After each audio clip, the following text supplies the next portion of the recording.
Designs for cottages, cottage farms, and other rural buildings, including entrance gates and lodges, by Joseph Gandy. The text with image plates is available online at the archive.org. Introduction. The idea of the following work was suggested by the hints thrown out in the valuable publication issued under the direction of the Board of Agriculture. We there find some very intelligent communications on the subject of cottages and farm buildings. 1. Replete with observations dictated by the soundest policy, and originating in the humane desire of increasing the comforts and improving the condition of the laboring poor. The communications alluded to relate chiefly to modes of construction, circumstances of distribution, and other local particulars, objects unquestionably of the first importance, and which should never be lost sight of. But the advancement of public taste requires more than this, that we should combine convenience of arrangement with elegance in the external appearance, a point of much consequence to the general aspect of the country. Artists, whose business it is to study this branch of design, are particularly called upon to lend their assistance in accomplishing this national object, and that is precisely the intention of the following work. The designs in which, if the artist has been able to execute his own intentions, will be found to unite convenience and taste in a greater degree than has hitherto prevailed in this class of buildings. They are offered as hints for the consideration of country gentlemen, and others, who build, and who are sufficiently aware of the use and importance of consulting architects upon these occasions too, by which disappointment, and eventually great expenses, may be avoided. If we look round the country, and accept the seats of a few of the nobility and gentry, who have acquired a taste for the fine arts, we shall find but little to admire in the civil architecture of Great Britain. Should we observe anything pleasing in the houses of farmers, and the cottagers' dwellings, upon reflection we shall discover, that they owe it principally to their age, colors, situation, accompanying objects, or to variety of forms, which accident, and not premeditated design, has produced. The towns and villages of England, with a few exceptions, exhibit meanness and filth, with a variety of clumsy and rude forms, which are exceedingly odious to the eye of refined taste, and must give strangers and travelers an unfavorable impression, with respect to the state of the arts in this country. Our consequence and pride as a nation, call aloud for a redress of this public grievance. What can be more frightful than the black and white daubings to successively projecting stories in some market towns, as if they wished to shew all the deformities of the timbers, and exhibit the skeleton of a house? How strong is the contrast between the appearance of those and that of Bath and Oxford, the first all cheerfulness, the latter everything that is grand, and almost sublime, in architecture. The variety of styles in the architecture of the classical, elegant, and picturesque city of Oxford, affects the imagination of the traveler in a very forcible and pleasing manner, like the imagery of the poet, and the impression is never forgotten. But the importance of attending more to the exterior appearances of the farmers' houses, as well as the cottages of the laboring poor, will be seen by the moralist and speculative philosopher, in another, and no less striking point of view. The effect of early impression is well known to every attentive observer of human nature. A habit of neatness, and attention to cleanliness, does more towards forming the dispositions of the laboring class, than those who are not accustomed to consider the great effects produced by apparently little causes, would at first be inclined to believe. 3. So it is, in a great measure, with taste. The early habit of contemplating fine forms, produces a correspondence in ideas of beauty, and creates a natural good taste, whilst, on the contrary, vulgarity, and lowness of ideas, are acquired.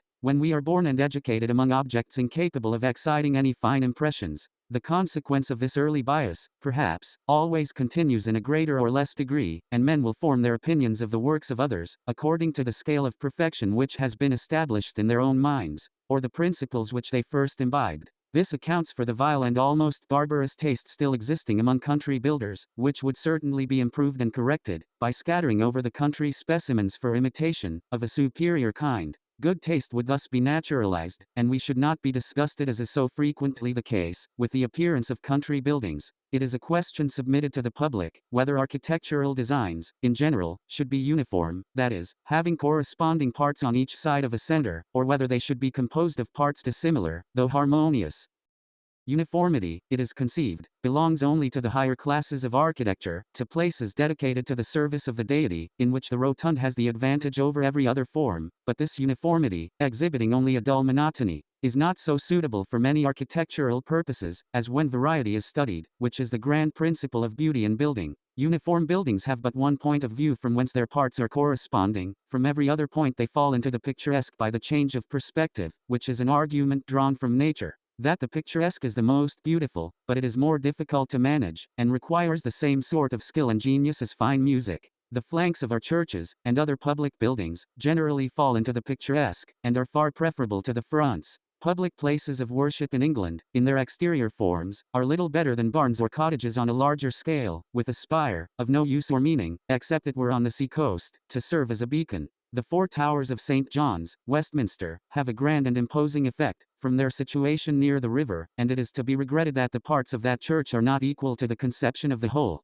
When you observe the great outline of St. Paul's and Westminster Abbey against an evening sky, they have an effect that is truly grand, the one like the gate, the other the palace of the heavens. All this is owing to simple mass of form, and not to their ornaments, which are of little use externally. It is in the inside chiefly that ornaments should be objects of attention, where they are not liable to be destroyed by the weather. Simplicity and variety in the great outline of buildings should be considered, both in the greatest and the smallest works. Most of the following designs have been studied on this principle of variety, which the author conceives to be that best adapted for cottages. Those which are regular may be changed into the picturesque, by taking away one wing, and the picturesque or irregular designs will become regular by selecting a center, and repeating the parts on each side. If the builder prefers such dull monotony, the author has thought it necessary to say this much on the subject, as he wishes strongly to direct the attention of his countrymen to the importance of cultivating principles of taste in the construction of their cottages, and other farm buildings. Most of the designs are drawn without coppers, ovens, and other little conveniences, because it is imagined the situation of those things will greatly depend on local circumstances.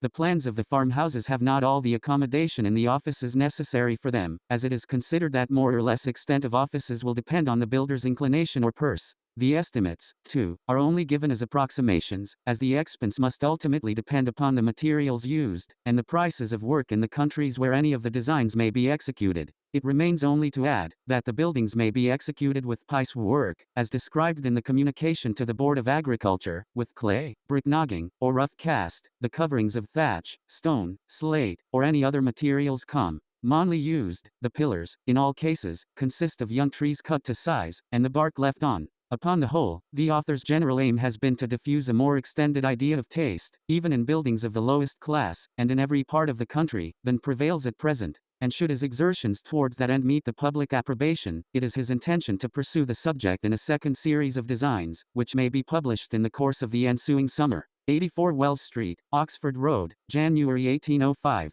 1. Communications to the Board of Agriculture, Vol. 1. 2. It has been frequently remarked that gentlemen residing in the country, who build, have been deterred from applying to professional designers, from the enormous charges which they make for their time and traveling expenses. But this matter might be better managed, by directing the country surveyor whose business it would be more particularly to attend to the arrangement of local conveniences and the construction, to convey his plans to a professional architect, where they would receive that polish which can only be expected from men whose education and practice, as artists, enable them to distinguish between true and false taste. The plans should be accompanied by a sketch or description of the surrounding country, that the artist may adapt his building to the particular situation and circumstances of the spot upon which it is to be erected.